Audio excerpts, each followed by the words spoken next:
আচ্ছা, আপনার তারিক জামিলের নাম শুনেছেন? তারিক জামিলের ফ্রম পাকিস্তান, একজন সুন্দর মনের মানুষ। সুন্দর মনের মানুষ যারা হয় তাদের মুখে সবসময় একটা সুন্দর হাসি লেগে থাকে। তো আমি ওনাকে দেখেছি অলওয়েজ তার মুখে একটা স্মাইল থাকে, দেখলেই দেখতে মন চায়, দেখলেই কথা শুনতে মনে চায়, কখনো কাউকে আঘাত করে না, কখনো কাউকে একটা বাজে টু শব্দ করে না। আলহামদুলিল্লাহ পড়া।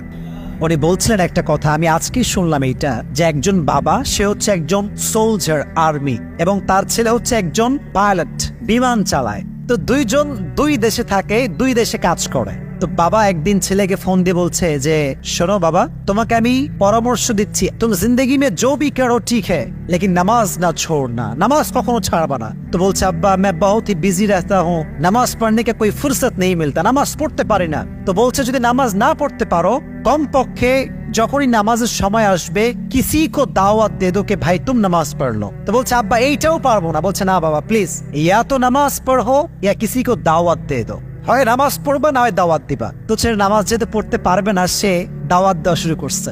যখনই আজানের সময় হয় একজনকে বলে যে, ভাই যান নামাজে যান, ভাই যান ওযু করে নেন, নামাজ শুরু করে দেন। দাওয়াত দিতে দিতে একটা পর্যায়ে কয়েক মাস পরে বাসায় আসছে। যখন বাসায় আসছে তার বাবা দেখে অবাক, তার ছেলে পাইলট, ক্যাপ্টেন, লম্বা জুব্বা আর দাড়ি রেখেছে মুখে, বাসায় ফিরে আসছে। সুবহানাল্লাহ পড়ে। তা আব্বা বলছে, বেটা ये क्या हाल है तुम्हारा, ये तुमने दाढ़ी भी रख लिया माशाल्लाह और तुमने जुब्बा भी पहन लिया, कैसे हुआ, এটা কেমনে সম্ভব, তুমি তো পাইলট।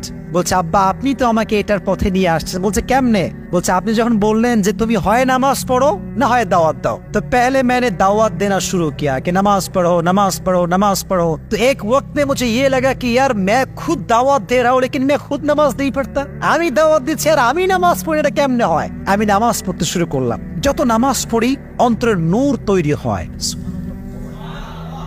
তো একদিন নামাজ পড়ার জন্য ওযু করেছি, মুখ মুছার সময় আয়নার সামনে দাঁড়িয়েছি। তো ভাবতেছি যে যে আল্লাহর জন্য নামাজ পড়ি তার নবীকেও ভালোবাসার দরকারটা আছে না নাই? যদি নবীকে ভালোবাসতে হয় মুখে চাপ দাড়ি রাখার দরকারটা আছে না নাই?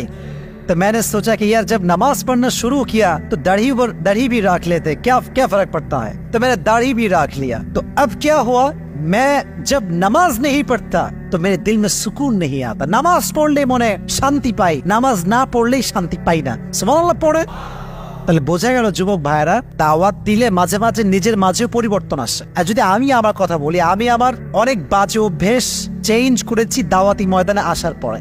আমি দাওয়াত দিই, আমি যখন ওইটা আবার করি বা আমার করার সময় আসে বা মন চায়, তখন জাস্ট এটা ফিল করে, আমি না কেবলই ওয়াজ করে আসলাম, এটা আমি কেমনে করি। যুবক ভাইরা, যদি লাইফ চেঞ্জ করতে চাও, দাওয়াত দিবা মানুষকে। দাওয়াত দিলে ভেতরে একটা চেঞ্জিং ফিল আসবে। আর সব ক্ষমতা আল্লাহর হাতে, যে কোনো মুহূর্তে আল্লাহ তোমাকে হেদায়েতের নূর দ্বারা নূরান্বিত করতে পারে। সুবহানাল্লাহ পড়ো।